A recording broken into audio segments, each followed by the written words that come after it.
I'm so glad to have you here, Kipp. I am excited for our conversation because I think it's going to be fun and we're going to delve into what your experiences have been as a candidate. And so, first, I'd love for you to introduce yourself.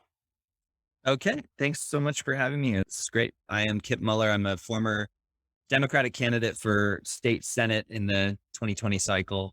I'm a civil rights attorney, asylum attorney, and California Democratic Party regional director for Region 10, where I live.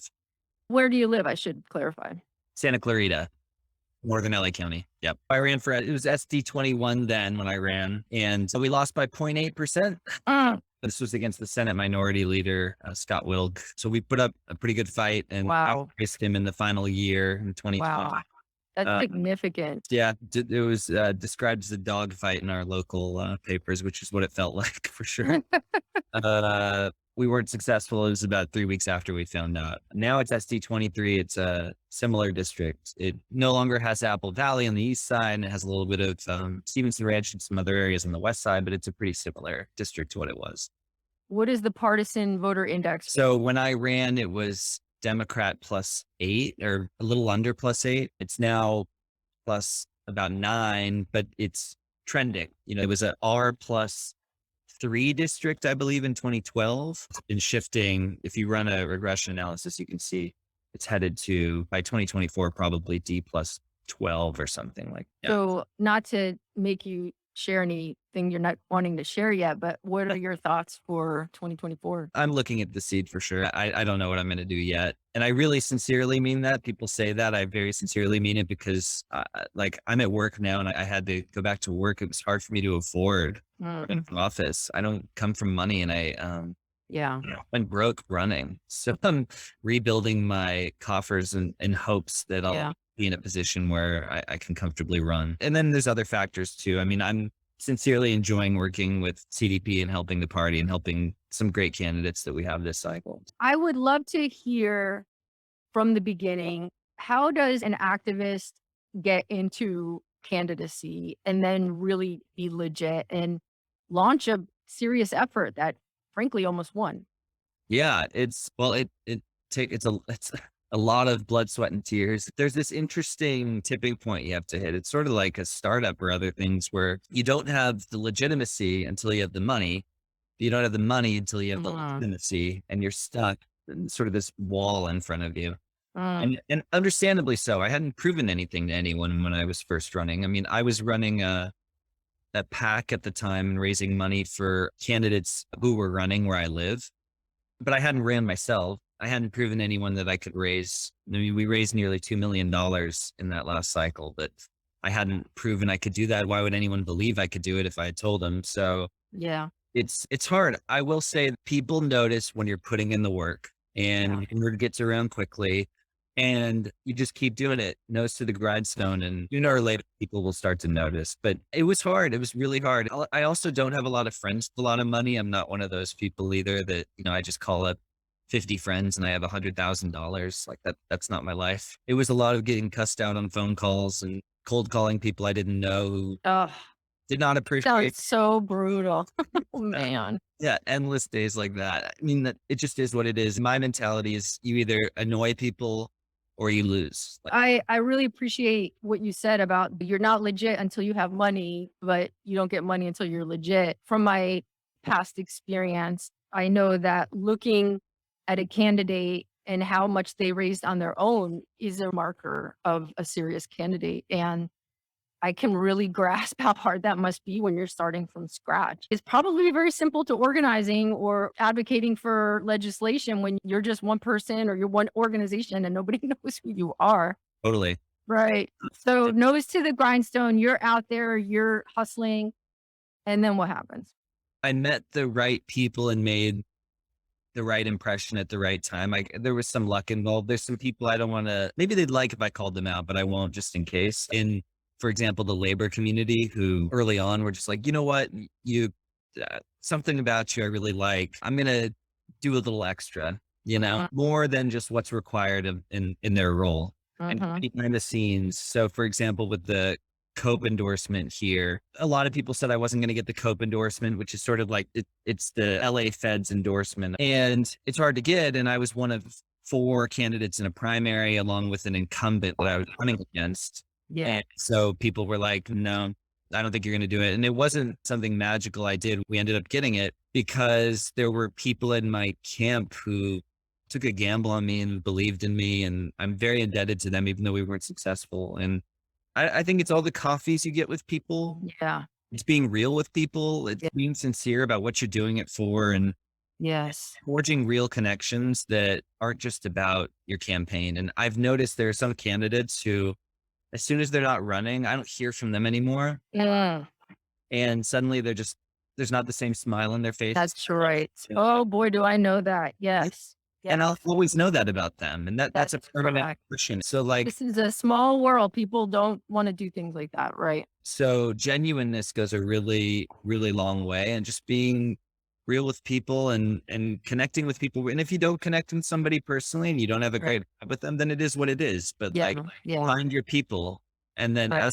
ask for them to really go to bat. Yeah. So much of this translates into the advocacy world. It's kind of Yeah. crazy. When I look back at what I was able to accomplish, a lot of it was I just wanted to be who I was and say what I thought about Yeah. things. Yeah. And if I feel like that's key is be authentic in a world where more things are fake than not.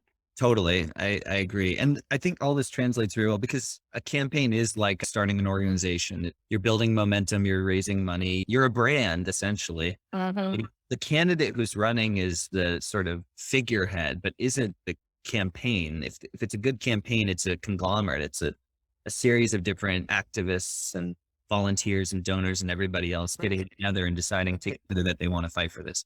How about consultants and things like that? Like, how do you figure out the infrastructure of a campaign? The most important choice you make is your general consultant in California. It might be campaign manager in other places, but here I think the general consultant has a lot bigger of a role. That's what I've gathered. Mhm. My consultant is amazing. I trust her so wholeheartedly and knew from the jump that I would. She's brilliant. She's not too verbose. She just knows what needs to be said, what the person's looking for. If they ask a question, I know what they want. I'm Right. not going to babble. I'm not going to Oh my gosh. tell them what they're That's another crossover advice for advocacy. Stop talking. There's a lot of babbling in the world of Yeah. advocacy, for sure. So I would say to people who are thinking of running, really feel out your connection and whether you feel like there's just like do I trust this person? Do they feel like really good to me? Otherwise, if you're butting heads with your consultant during a campaign, that would be awful. And you really want to have the same intuition about things. Some advice I used to give to candidates when I was involved in endorsements was when you come to Sacramento, it's not like a magic chest just opens up and money starts being thrown at you.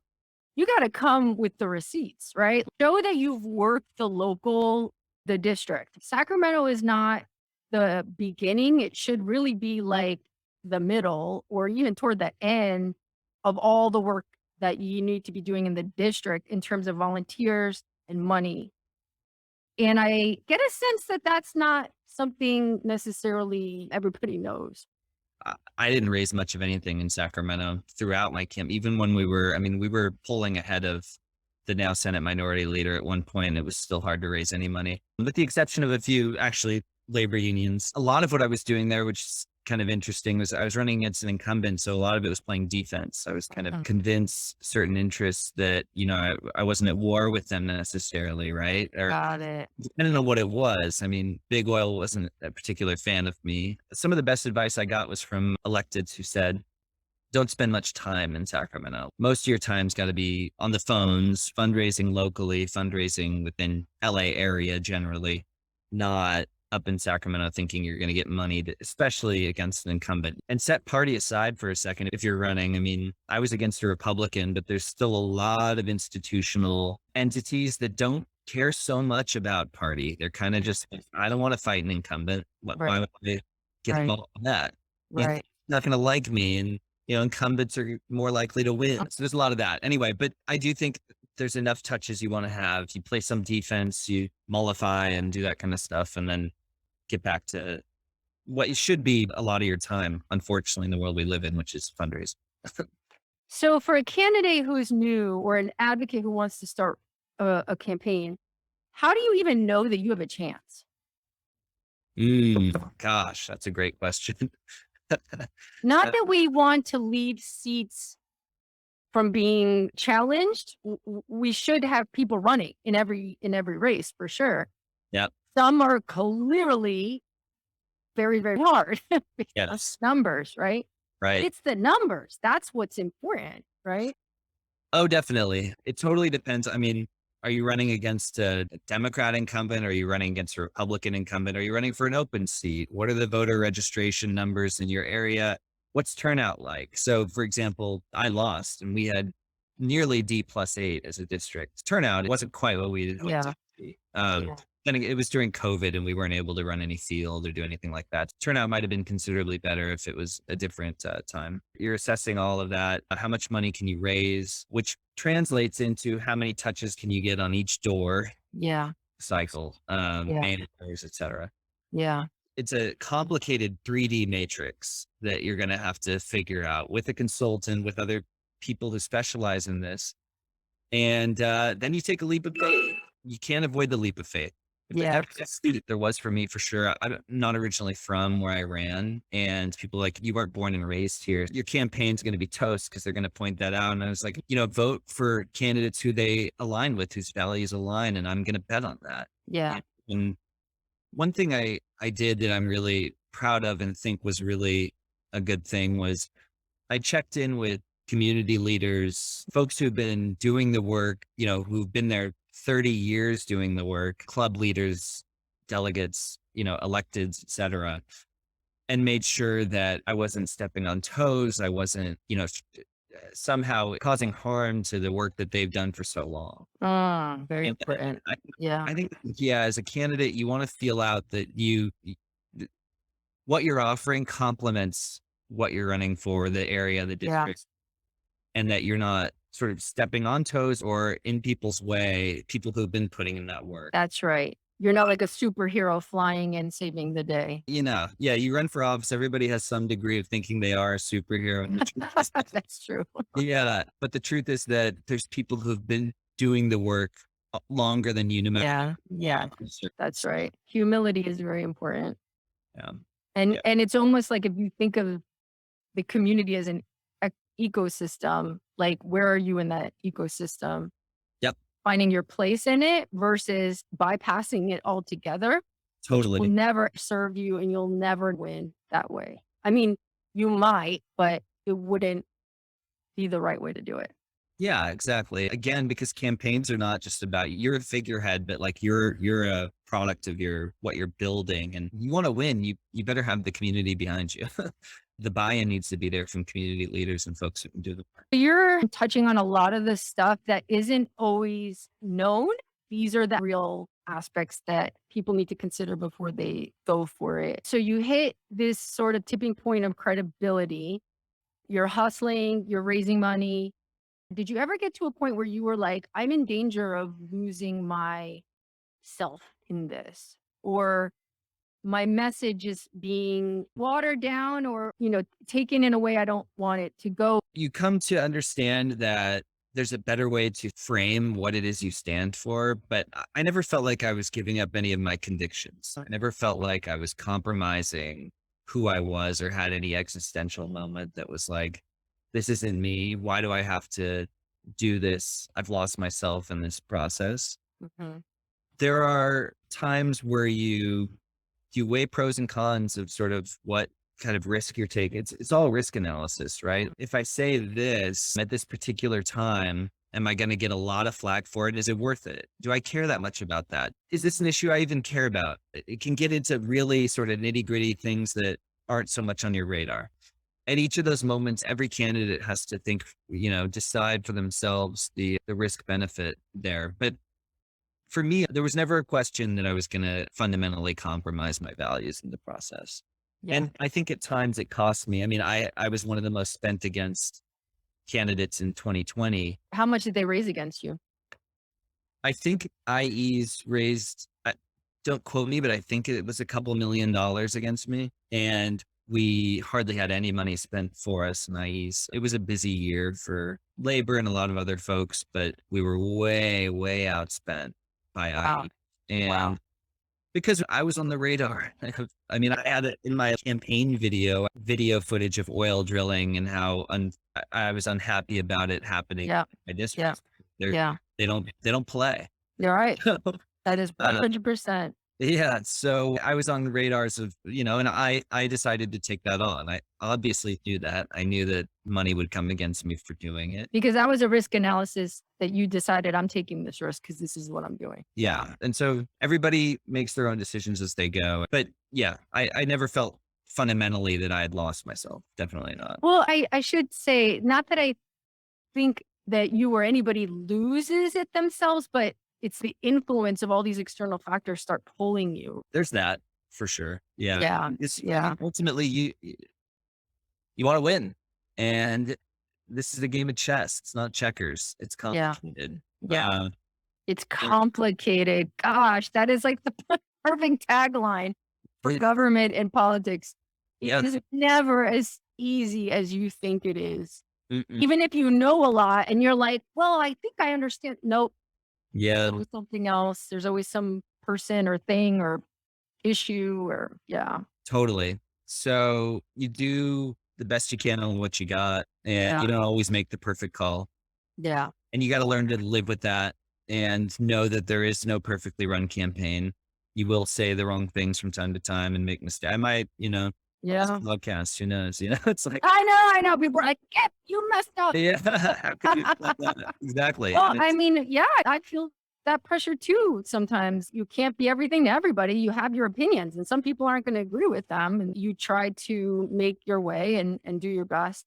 yeah, Okay, so let's go back to advocates. What I find is there's organizations that do amazing work that are pushing for amazing policy that's really rooted in the community. But when it comes to politics and elections, it's very intimidating and kind of foreign, which it is. If you don't know, it was to me. It's like a whole other world that you're trying to understand and tame, right? But the problem is, if you don't do that, then you don't have a say in who gets elected, right?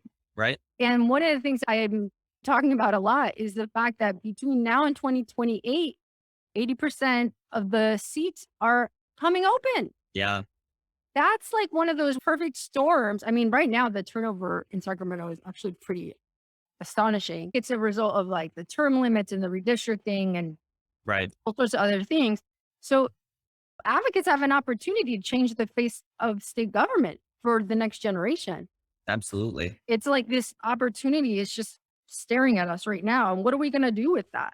Absolutely. It's amazing how little money can have so much political influence if you're an advocate and you're potentially interested in getting involved and it depends on who you're working with, but it could be a candidate who's afraid because they're not raising enough. And then you give them that like impetus and drive to be like, you know what? I can't Mm. stand for this. You were there back when, right? Yeah. And like, I know that money can be raised while, taking this position because folks like you have my back. Having run for office now, I know two things I learned. One is that it doesn't take much money from someone to like any of your donors that give, it doesn't have to be that much money and you're still so grateful to them because every dollar is so important in your campaign. And it can make the difference. It could be that 100%. tipping point where you have credibility. Right? Yes. So like how valued you are as a donor, whether you're an advocate or otherwise by candidates and then volunteers also, I just mentioned. Anyway, as far as advocates, So let's talk about the ones that don't have the dollars. yeah. Is a lot of them, right? Yep.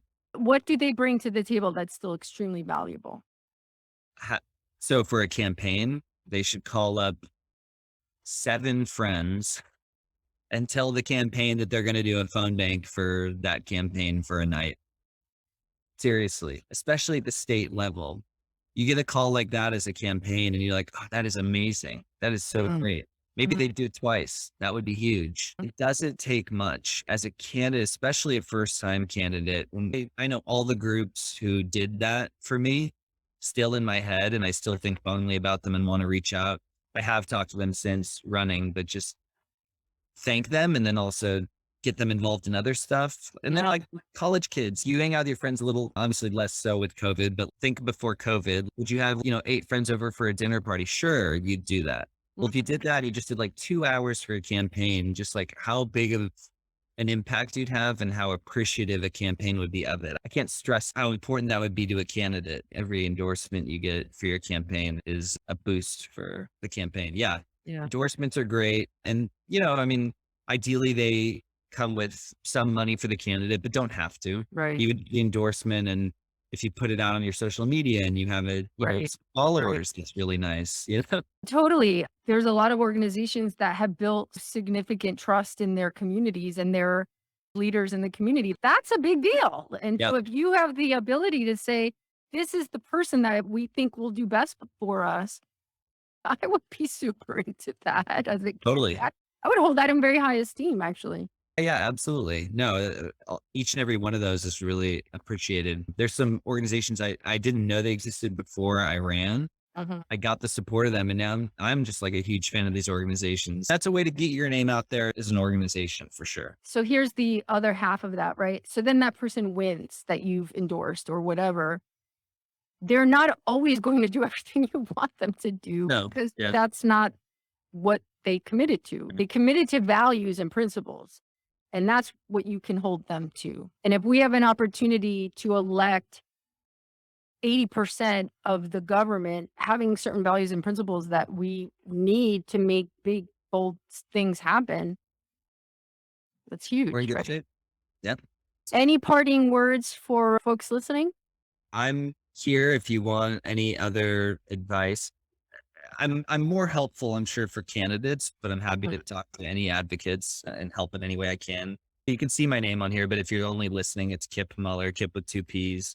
You can email me. That's probably easiest. KIPPMUELLERCA@gmail.com. Just reach out. I like being there for folks. Thank you for doing that. You're just putting it out like positivity and assistance, and you're not looking for anything in return. You're just trying to do good. Well, I people like did it that. for me. When I was running and before in my life, there are Yeah, people I can think of, people who passed away, people who are still around who did things they didn't need to do for me. I appreciate that very much. Thank you. Yeah. And thank you for having me, Christina.